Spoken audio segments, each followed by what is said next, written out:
बच्चे आज हम डिस्कस करेंगे डिस्टेंस एंड डिस्प्लेसमेंट टॉपिक पे। तो distance is actual path travelled by body, यानी कि डिस्टेंस क्या है, कोई भी बॉडी कितना एक्चुअल पाथ कवर करती है उसे हम डिस्टेंस कहते हैं। ठीक है, जैसे अगर कोई मान लो बॉडी ए से चलना स्टार्ट करती है तो ए से बी पर, बी से सी पर, फिर सी से ए पर आ जाती है, तो टोटल डिस्टेंस कितना हुआ 3 metre plus 4 metre plus 2 metre, यानी कि टोटल 9 मीटर डिस्टेंस हुआ। ऐसा यूनिट क्या है डिस्टेंस की, मीटर होती है। Distance is scalar quantity because it have no direction, इसकी कोई डायरेक्शन नहीं होती।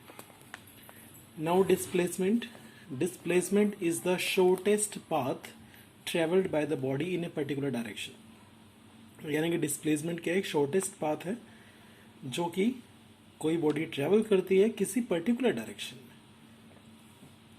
यानी कि आप कह सकते हो कि distance with direction is known as displacement. अगर डिस्टेंस के साथ साथ डायरेक्शन भी गिवन है तो आप डिस्प्लेसमेंट कहेंगे इसे। ठीक है, अच्छा जैसे इस एग्जांपल की बात करूं मैं, ए से बॉडी ने चलना स्टार्ट किया था, ए बी, फिर बी सी, फिर सी ए, तो डिस्टेंस तो 3 प्लस 4 प्लस 2 यानी कि टोटल 9 हो गया। लेकिन इस प्रोसेस में डिस्प्लेसमेंट कितनी होगी, 0, because the initial and the final point of the body is same, so the body is said to be in 0 displacement, यानी कि बॉडी में कोई डिस्प्लेसमेंट नहीं हुआ। बॉडी की डिस्प्लेसमेंट इनिशियल और फाइनल पॉइंट पे डिपेंड करती है। किस पे डिपेंड करती है, इनिशियल और फाइनल पॉइंट पर। तो अब देखो बॉडी ने ए से चलना स्टार्ट किया था और दोबारा ए पे ही पहुंच गई है, तो initial and the final point both are same, so we can say displacement is 0। और अगर ए और बी इनके बीच में सेपरेशन मान लो 4 मीटर है, तो ए से चलना स्टार्ट किया, बी पे पहुंच गए, तो इनिशियल पॉइंट ए है, फाइनल पॉइंट बी है। ठीक है, तो 4 metre from A to B, this the displacement. ठीक है, ए से बी हम कहेंगे बॉडी मूव कर रही है, तो 4 मीटर उसका मैग्नीट्यूड हुआ और डायरेक्शन क्या हुई, ए टू बी।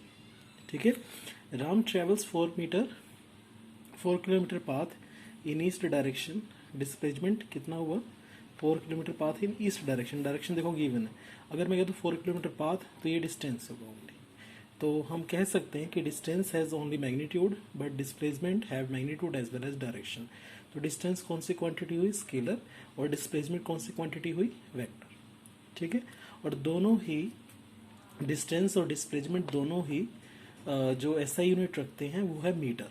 ठीक है, dimension formula is L because the nature of the displacement and the distance is as like the length, so the dimension formula is m0 l1 t0. Displacement is vector quantity. Now speed is defined as the rate of change of distance with time, यानी कि distance का time के साथ साथ change होना। ठीक है, तो इस रेशियो को हम क्या कहेंगे, स्पीड, यानी कि ratio of distance travel to the time taken by the body. Body ने कितना डिस्टेंस ट्रेवल किया और उसके लिए कितना टाइम लिया, इस रेशियो को हम स्पीड कहते हैं।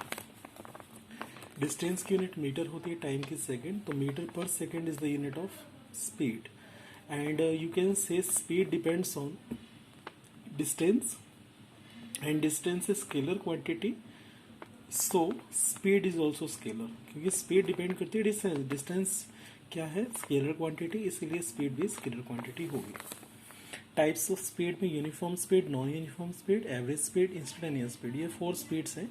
इसमें हम यूनिफॉर्म और नॉन यूनिफॉर्म पे आज डिस्कस करेंगे। तो यूनिफॉर्म स्पीड क्या होती है, यूनिफॉर्म का मतलब एक जैसे हम स्कूल में यूनिफॉर्म डालते हैं ना, तो यूनिफॉर्म क्यों डालते हैं, सभी ताकि एक जैसे दिखाई दे। उसी तरीके से यूनिफॉर्म स्पीड क्या है, a body is said to be in uniform speed if it covers equal distance in equal intervals of time. ठीक है, equal distance in equal intervals of time, यानी कि 1 सेकेंड में मान लो 2 मीटर डिस्टेंस ट्रेवल किया, और 2 सेकेंड में 4 metre, 3 second में 6 मीटर, 4 सेकेंड में 8 मीटर। इस तरीके से आप देख रहे हैं 1 सेकेंड में हम कितना डिस्टेंस ट्रैवल कर रहे हैं, 2 मीटर डिस्टेंस ट्रैवल कर रहे हैं, है ना। यानी कि जो इक्वल इंटरवल ऑफ टाइम में इक्वल डिस्टेंस ट्रैवल किया जा रहा है, तो इसे यूनिफॉर्म स्पीड कहेंगे। नॉन यूनिफॉर्म स्पीड क्या है? अगर इन दोनों में से, जैसे डिस्टेंस और टाइम, इन दोनों में से कोई चीज़ इक्वल, अगर डिस्टेंस इक्वल कह रहे हैं तो टाइम अनइक्वल कहें, या फिर डिस्टेंस को अगर इक्वल कह रहे हैं तो टाइम को अनइक्वल, या फिर डिस्टेंस अनइक्वल तो टाइम इक्वल। दोनों में से एक चीज़ इक्वल दूसरी अनइक्वल होनी चाहिए, ठीक है। तो ये body is said to be non uniform speed if it covers equal distance in unequal intervals of time और unequal distance in equal intervals of time, ठीक है। तो ये मैंने आपको नॉन यूनिफॉर्म स्पीड तक करवा दिया, बाकी नेक्स्ट टाइम करेंगे। इसे आप नोट कर लें, रिवाइज करें।